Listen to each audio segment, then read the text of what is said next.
I want to thank everyone for being here today. Just want to go back on a timeline of how we got here.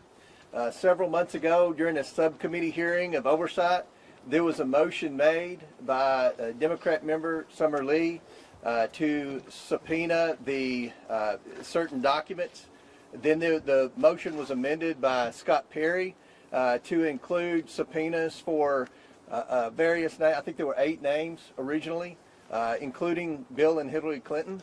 Everyone that was included in that subpoena has already either been interviewed by the Oversight Committee or sent in a statement that they had never met Epstein and had no knowledge of the investigation, except the Clintons.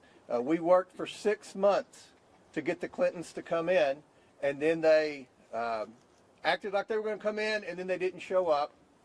And obviously we moved to hold the Clintons in contempt. And I think one thing that surprised the Clintons, they assumed the Democrats on the committee would vote in a partisan manner and not vote to hold the Clintons in contempt. And what they learned was a majority of the Democrats on the committee either voted to hold the Clintons in contempt or voted present. And I think that's a statement that this investigation is serious. It is a bipartisan investigation. The American people have a lot of questions. To my knowledge, the Clintons haven't answered very many, if any, questions about their knowledge or involvement with Epstein and Maxwell. Again, no one's accusing at this moment the Clintons of any wrongdoing. They're going to have due process. But we have a lot of questions. And the purpose of the whole investigation is to try to understand many things about Epstein. How did he accumulate so much wealth? How was he able to surround himself with some of the most powerful men in the world? Was he an asset for our government or any other government? These are the questions that we're going to ask over the next 2 days, and hopefully we'll be able to get some answers. And as always, we're going to release the transcripts. We're going to release the video as soon as everyone has approved it. The normal process in a deposition is the attorneys would have the opportunity to review the transcript and review the video to make sure that there are no errors. And this is going to be a long video because this is going to be a long deposition. Today will be a long deposition, I would assume, and tomorrow will be an even longer deposition. Every member of the Oversight Committee is going to have questions for the Clintons, as well as our trained staff that do nothing but depositions. So after our hour of questioning, we're going to send a couple of members of the Oversight Committee out to be able to give you an update of what's going on and answer some questions. So with that, we'll answer a question or two, and then we'll go back to the Mr. Comer, are you concerned that there has been a cover-up of sexual abuse of a minor by President Trump? There are missing FBI records that appear to be. No, we're looking into the accusation by the NPR.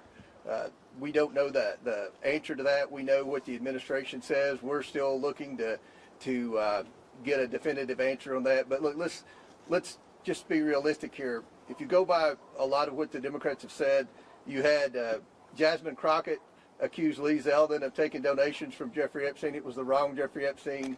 We've had Ro Khanna sit on the floor and name names of people that he thought were involved in Epstein that weren't even involved. So sometimes the Democrats on the committee aren't the best. Go ahead, Chad. Yes. Good morning.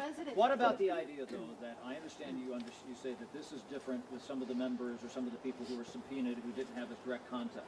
But some folks have said it seems like the Clintons are basically on trial here versus people who know more about the what was going on with Maxwell, what was going on with Epstein, and that this is really kind of dragging them through the mud when there are other witnesses. Well, let's address that, Chad. The Democrats voted to subpoena the Clintons. The Democrats voted with the Republicans to hold the Clintons in contempt. So the Democrats have just as many questions for the Clintons as the Republicans. So this isn't a partisan witch hunt. This was a motion, a bipartisan motion supported by the Democrats to bring the Clintons in. So I don't think it's any type of being unfair in any way to the Clintons. They've never answered questions, unlike President Trump, who gets questioned every day by just about every one of you about his knowledge or involvement with Epstein. To my knowledge, the Clintons haven't answered very many questions about it. We'll do one more question. Go ahead. In the spirit of bipartisanship, would you then ask the Commerce Secretary Howard Lutnick to come testify? It seems like he has some information.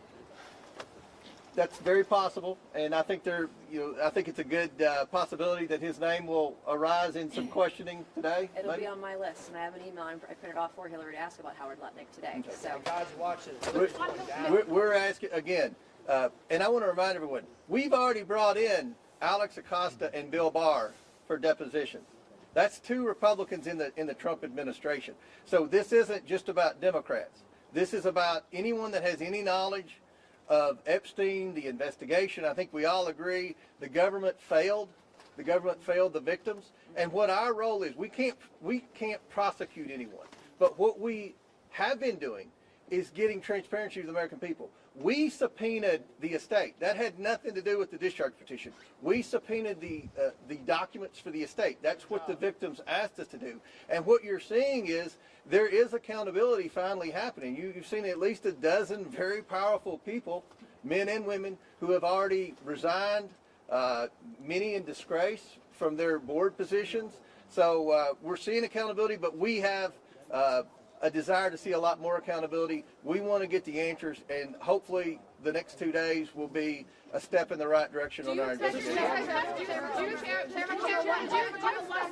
One more, and then That being said, I mean, Hillary Clinton has said she has no links to Jeffrey Epstein. She doesn't recall meeting him. So what specific information do you believe she has that warrants her testimony? Well, you'll see. I mean, we're going to ask a lot of questions, but with respect to when you look at all the co-conspirators, and we've all seen the unredacted documents, Maxwell is the main co-conspirator. No one brought more women in and lied to more women about what was going to happen with their involvement with Jeffrey Epstein than Ghislaine Maxwell. We know that obviously Maxwell was a guest at Chelsea Clinton's wedding. There weren't many people that went to that wedding, so again, we're not accusing Hillary Clinton of wrongdoing. We know that Jeffrey Epstein said many times in emails that he was the first person to raise money for the Clinton Initiative, the Clinton Foundation, that he solicited money at some of his properties for the Clinton Foundation. Again, that's not saying anything's illegal, but there are a lot of questions pertaining to Secretary Clinton with respect to Epstein and his involvement in the Clinton Initiative and her relationship with Ghislaine Maxwell. So we'll come out every hour when we get finished, and different members will update you and answer any questions. Thank you all. When the Clintons forced to go to Washington, and taxpayers spent more money here. Thank you. It didn't seem like Hillary's putting here. I didn't see it.